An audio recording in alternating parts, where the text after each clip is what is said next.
Happy Tuesday. We are on our way to work, and as per usual, we are stuck in Austin traffic, so I figured why not make the most of our time and talk about money, you guys. So if you've been watching my videos, you know I've been talking about Kava for the last couple of days. Kava has been really, really interesting because it just shows you the power of the sharks, right? The people who just like to play us as minions down here at the bottom. And that is why holding on to certain stocks, or certain options, excuse me, is ill-advised in my opinion, because I think that you really, really, really, really have to have 100% confidence in the direction a stock is going to hold. An option is going to hold on to it long term. So I purchased the option on Kava. I think I put a video up, and I wound up making about $155, $160, I think is ultimately what the return was on the option. And I had the option technically until December 2nd. But there was this inkling, right? Something was just saying to me, don't hold on to this, don't hold on to this. And it's not even an inkling. It's actually PTSD, post-stock disorder, right? Because when you've been in the stock market and you've been burned holding on to certain options in particular, again, because options are a different beast from shares or stocks, you just learn to move with a bit more trepidation around around options. So I wound up getting rid of it, and then Monday morning, as sure as today is Tuesday, the stock plummeted for absolutely no reason. So you know me, I'm an investigator, so I went to go digging to see what happened here, and I saw that they recently had a downgrade, and the downgrade really said a whole lot of nothing. There was no reason for the downgrade.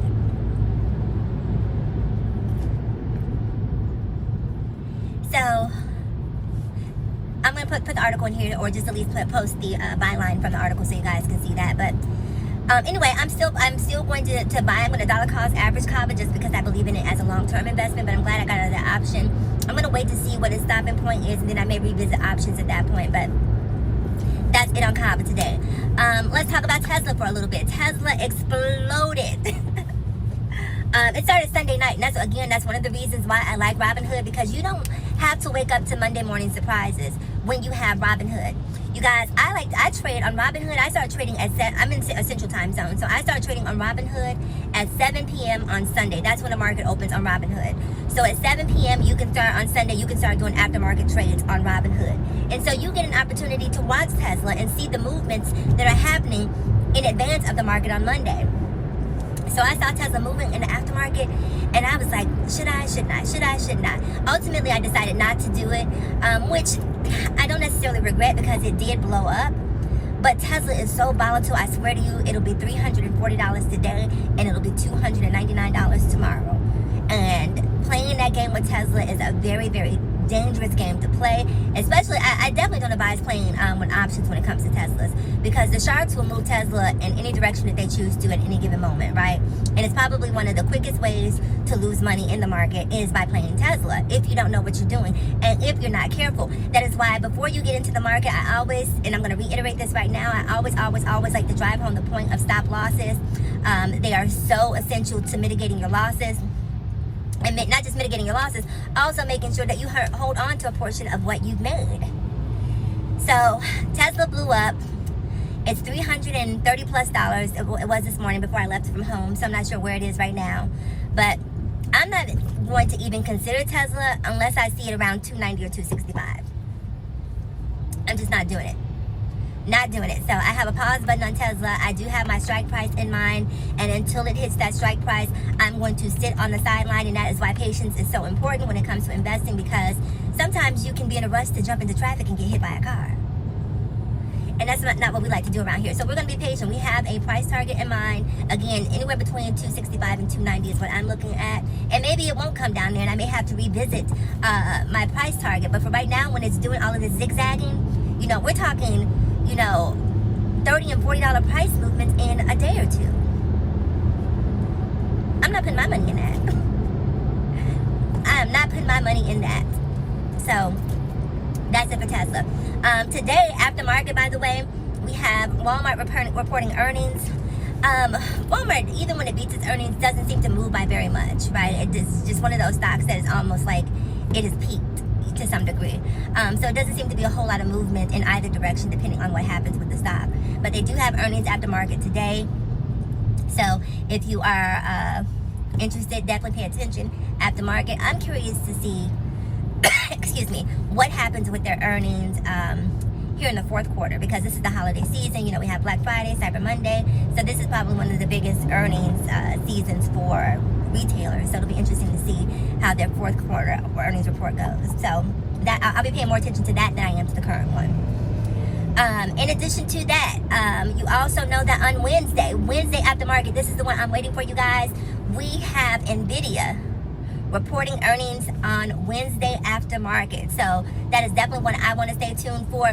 I was thinking about this last night on the way home from work. I said to myself, whether NVIDIA goes up or NVIDIA goes down, whatever the earnings report yields, it's going to be a positive.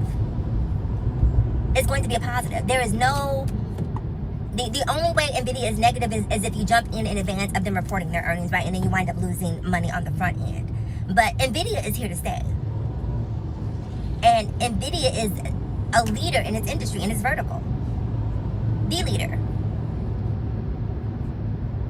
And so if NVIDIA beats earnings, then great, you get to ride that profit, right? Ride that wave all the way up to new all-time highs.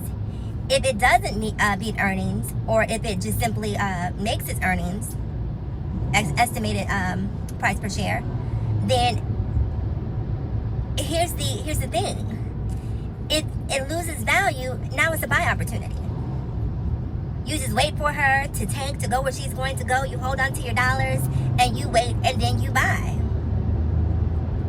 So for me, I don't really care which direction NVIDIA goes tomorrow, because it's going to be a great opportunity either way. If it goes up, fantastic. If it goes down, oh my gosh, I'm going to buy, and buy. Who was that? It was the NSYNC or Bad Boys. Buy. I'm going to buy. That's NSYNC, right? Okay, so yes, I'm going to buy if they go down to, if they don't beat earnings. So their estimated earnings per share. So we'll see. But either way, I'm watching NVIDIA. And again, I'm going to say this. Listen, I'm not sponsored by Robinhood. Robinhood does not put a single cent in my pocket other than what I make in terms of returns on my investments. But I'm and I'm not even here trying to give you guys like a code. Like, here's my code. Sign up for Robinhood and use my code. I'm not on that, right? I'm not here to try to persuade you to do any of that. Even if you're not ready to invest, I think it's smart just to get the Robinhood app and just start looking at what happens in the market.